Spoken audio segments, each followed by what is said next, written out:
Simon Corney talking to Latics Player this morning.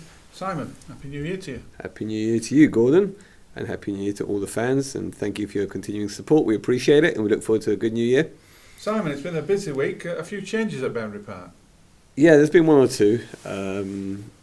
Obviously, we have lost Jerry Taggart, Paul Butler, and Lee Duxbury, which is a shame because they're all very good guys, especially Lee, who's been here a long time. Lee has been here with me since the days of John Sheridan. He brought him in, I think, in 2005 or 2006, so we've been together for a long time.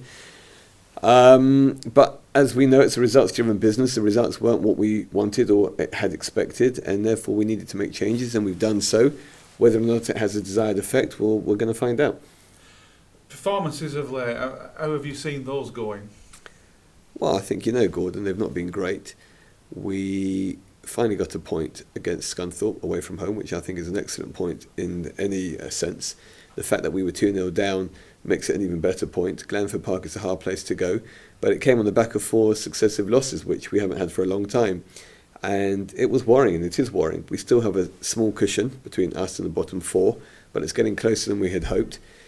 And I think everybody from the manager to the coaching staff realised that we had to try and do something to shake it up. So we did that. I'm not saying we got the point because of that, but let's hope it's the start of new things. With recent performances and the shake-up in the backroom staff, how does that affect our manager, Paul? I don't think it does, really. We've kept on Paul Gerrard as well. Tony Fiddleskirk is also helping out. Tony has a wealth of experience. Paul Gerrard is a very organised and experienced coach.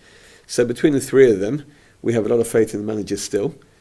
It's going to be a very tough January, there's no question about it. We've got, I think, only hard games in January. So it's going to be a trying time, but I'd like to see Paul succeed. I'd really like him to have every possible chance. He knows that the results have got to be turned around and pretty soon. But again, as I said, it's the nature of football, so we just have to batten down the hatches and go for it. With games coming thick and fast, one thing you didn't want is injuries, and Christian Montano picks one up. Yeah, and it looks like a bad one. He's going to see a very renowned specialist, Dr. Clarice Waber, to have it checked out, but we believe it could be anything up to a couple of months, so and possibly even longer if it's completely torn. So it's worrying because he's an integral part of our team, and Christian had actually started the game against Scunthorpe very well. He'd been carrying a slight knock previously the last couple of games, and that was probably the excuse for him not playing so well. But it's going to be a big blow for us, there's no two ways about it. Key man missing. I don't really want to put you on the spot, but the window is open, Simon, and we are short of players. Is there any chance of any incoming? It's going to be tough. The manager has come to me with a few. We are looking. We know that we probably need to strengthen our squad. On the one hand, I would like to bring in players. On the other hand, we have 4 or 5 very good kids, in my opinion, that haven't been given the opportunity. And perhaps this is the time. On the one hand, fans are saying to me, can we bring in players? And on the other hand, I'm hearing, why don't we try and play our youth? That's what we've always been about. So is there much point bringing in players and stopping the chances of our kids coming through?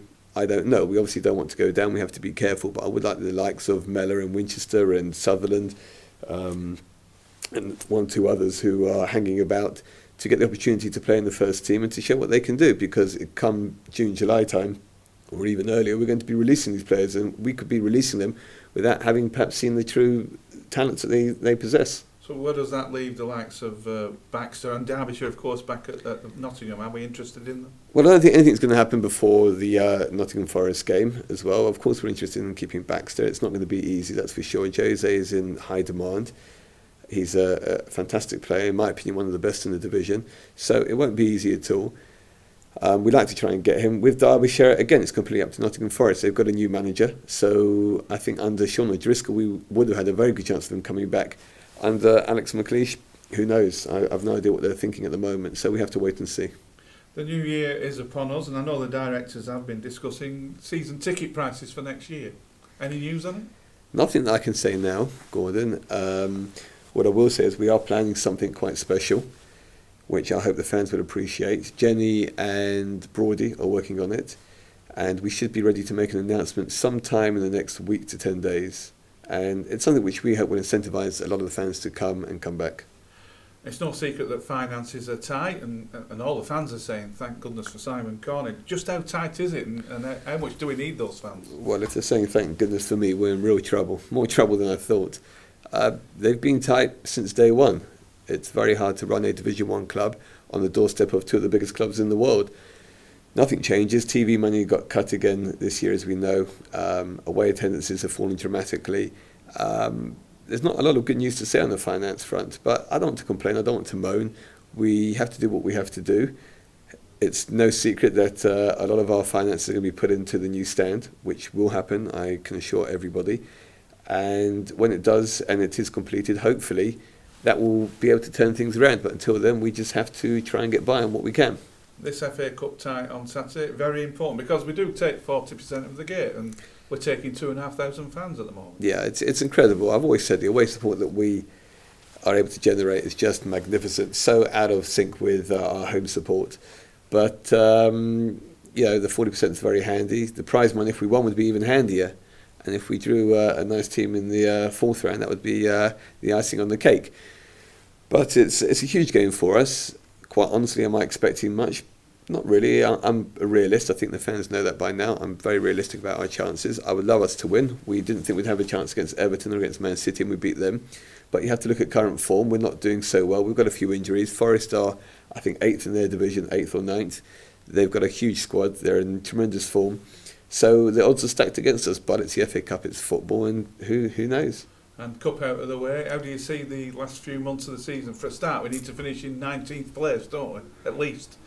I think we'll finish higher than that, I really do. As I said, I've still got faith in Paul. We do need to stay in this division. It's imperative for a club like us that is facing a few issues. So I can't think of anything worse than joining the likes of Rochdale and Bury. Well, I shouldn't really say Bury, they're not there yet. But I'd hate to think that Bury stayed up and we didn't. But we don't want to be in the division below. We all know that it's not the right place for a club like Oldham. So we have to do everything we possibly can to stay up. And finally, a New Year's resolution. Have you made one? I've made a few. Are you going to tell us any? None. Thanks very much, Simon. Happy New Year to you. Happy New Year to everyone.